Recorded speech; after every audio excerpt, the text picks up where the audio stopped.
தமிழரின் பாரம்பரிய திருவிழாவை கொண்டாடுவோம். புத்தாடை பொங்கலோடு the Chennai Silks. Let the celebrations begin. Recent டைம்ஸில் வந்து பார்த்தீங்கன்னா டீம் இந்தியா கிட்டத்தட்ட எல்லா அணிகளுக்கிடையே வந்து பார்த்தீங்கன்னா மோசமாக தோல்வியை தழுவிக்கிட்டு இருக்கிறாங்க. எக்ஸப்ட் பங்களாதேஷ், அவங்களுக்கு எதிராக மட்டும்தான் வந்து ஒரு பயங்கரமான வின் அப்படின்ற ஒரு விஷயம் வந்திருக்கு.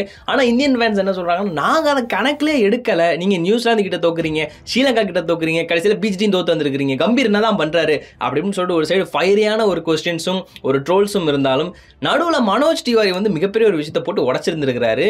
ஆக மொத்தம் வந்து பார்த்தீங்கன்னா மனோஜ் திவாரி இது வந்து மற்றவங்க சைடில் பார்க்கும்போது வன்மத்தை கூட்டினா மாதிரி இருக்கு. பட் ஆனால் மனோஜ் திவாரி என்ன சொல்றாரு அப்படின்னா, இது வந்து வன்மம்லாம் கிடையாது, இது வந்து இவர் இப்படி பண்ணியிருக்காரு, ஆனால் இதெல்லாம் ஞாபகம் இருக்கான்னு உங்களுக்கு தெரியல அப்படின்ற மாதிரி சொல்லியிருக்காரு. சரி, என்னடா சொல்லியிருக்காருன்னு சொல்லி பார்த்தா தான் தெரியுது.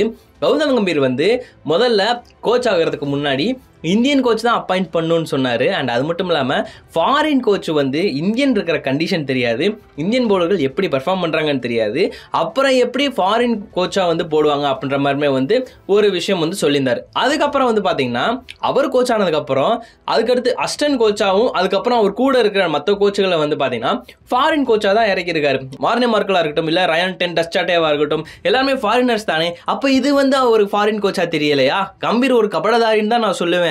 ஆக்சுவலாக அவர் இப்படி தான் பண்ணுறாரு ஒவ்வொரு தடவையும். இதுக்கு வந்து இது எந்த ஒரு டவுட்டுமே இல்லாமல் தான் நான் சொல்கிறேன் அப்படின்ற மாதிரி வந்து சொல்லியிருக்காரு.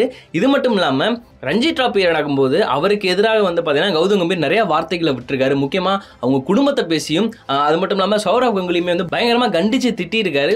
இதுவே வந்து ஒரு மிகப்பெரிய ஒரு எக்ஸாம்பிள் தானே அப்படின்னு சொன்னதுக்கு இதுக்கு வந்து நிதிஷ் ராணா ஒரு விதமாக பயங்கரமாக வந்து பேசியிருந்தார். பட் அதுக்கும் மனோஜ் திவாரி வந்து ஒரு ரிப்ளை கொடுத்தாரு. என்ன அப்படின்னா, நிதிஷ் ராணா ஏன்ப்பா ஆதரிக்க மாட்டார், கிட்டத்தட்ட வந்து ஃபர்ஸ்ட் கிளாஸ் அதாவது முதல் தர போட்டிகளே விளையாடாத அர்ஷித் ராணாவை டைரக்டாக வந்து போய் டெஸ்ட் மேட்ச் ஆட வச்சிருக்கிறாரு.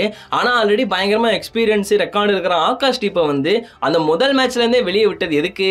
காரணம் வந்து அர்ஷித் ராணா உள்ள கொண்டு வர்றதுக்கு தானே.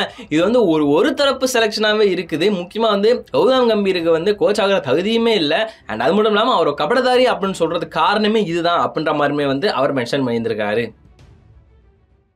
தமிழரின் பாரம்பரிய திருவிழாவை கொண்டாடுவோம். புத்தாடை பொங்கலோடு the Chennai Silks. Let the celebrations begin.